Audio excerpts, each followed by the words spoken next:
Do you need to change the oil in your Premier vacuum pump with your Harvest Right freeze dryer? Well, that's what we're going to do today. So welcome to Cooking and Storing with Ann and Wayne. And we haven't used our freeze dryer for about a year, and so we figured it would be a good idea before we started to change the oil.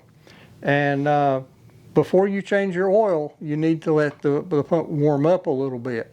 So right now we've got the power cord for the pump plugged directly into the wall. Obviously, normally it's plugged into the back of the freeze dryer, but it's plugged directly into the wall. And now on the back side, I'm going to turn the switch to the power on position. Always turn it off before you plug it in, obviously.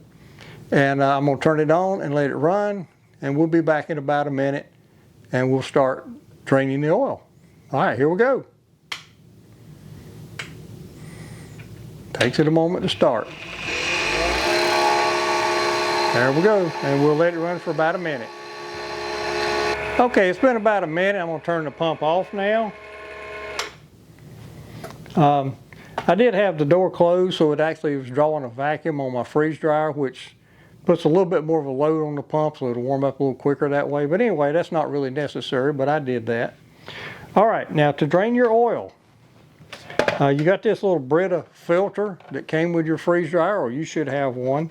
If you want to filter your oil and reuse it, you can use that. We don't do that. We decided in the past that we're just going to put fresh oil in every time and not reuse the oil. Don't have a good reason for why we do that, but that's what we decided to do. And you warm the pump up to let the oil warm. If the oil is warm, it will drain better. So to drain your oil, you open this little valve, just a little bit of a turn counterclockwise, we'll open it up, and your oil will start draining. And it's always, you can hold this if you want to, but I like having a little table under it so I don't have to hold anything. I can just turn the little knob here, and the oil will start draining, and just wait till it's through. Okay, it's really slowed down a lot at this point. And at this point, I'll take and tilt the pump just a little bit. You don't want to tilt it much. These pumps need to stay level. If they get on their side, or really don't let it get upside down, it can cause problems with your pump. But tilt it up a little bit to make sure, you know, the oil drains good. And just wait till it's at least really close to being stopped. And then you turn your little valve back to close it off. Always keep some paper towels handy. Now in this Brita filter, it takes a long time for this stuff to filter through. Some people tell me about 24 hours to wait on it. And as I said earlier, we've decided not to reuse our oil. So I'm just going to set this aside. I'll just put it back here where maybe I won't spill it. But at this point, you take your demister off. It just unscrews. Okay. And then you pour your oil in here, watching your sight glass. Now the one thing I've noticed is when you start pouring your oil in and you're watching the sight glass, when the oil level starts coming up, it'll come up faster than you expect. So I'm going to start with this bottle because it's not full. It's a partial bottle that we started with before. So I'm going to start with this. I'm going to pour this in, but it won't be enough. So here we go.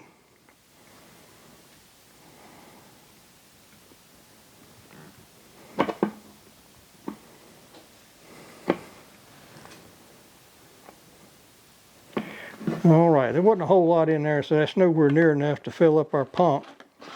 So now we'll get the other bottle. All right, now I'm going to show you something here, a good little tip that'll help you with a lot of things. I always use my pocket knife, but you can use whatever you want. This bottle has a nice little seal in the top of it. I'm going to bring this up closer so you can see it. And it's kind of in the dark there, but there's a seal there. Now, don't take that seal all the way off. What I do is I take my pocket knife and I just do a little V there, like so. Now, hopefully you can see that. I know this is kind of in the dark, but You can kind of see the little V that I cut there. That's what I do. I do this with antifreeze for my car. I do it for other things that I have to fill some kind of fluid in that I don't want to spill it. I put my finger over that hole, turn it up. As you can see, it ain't leaking.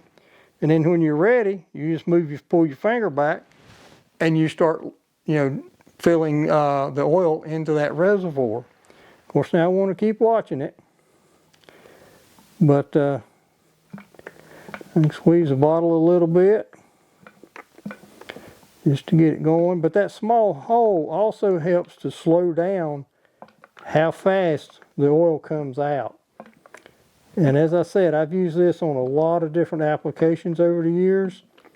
It really helps to control your flow and make it easier to start and stop so you don't spill fluid. All right, mine's starting to come up now. I'm up about halfway. I put my finger over that little hole. As you can see, the bottle is still in place, but I just slid my finger back down to cover that little hole. It quit flowing. I'll let a little bit more go in, but not much.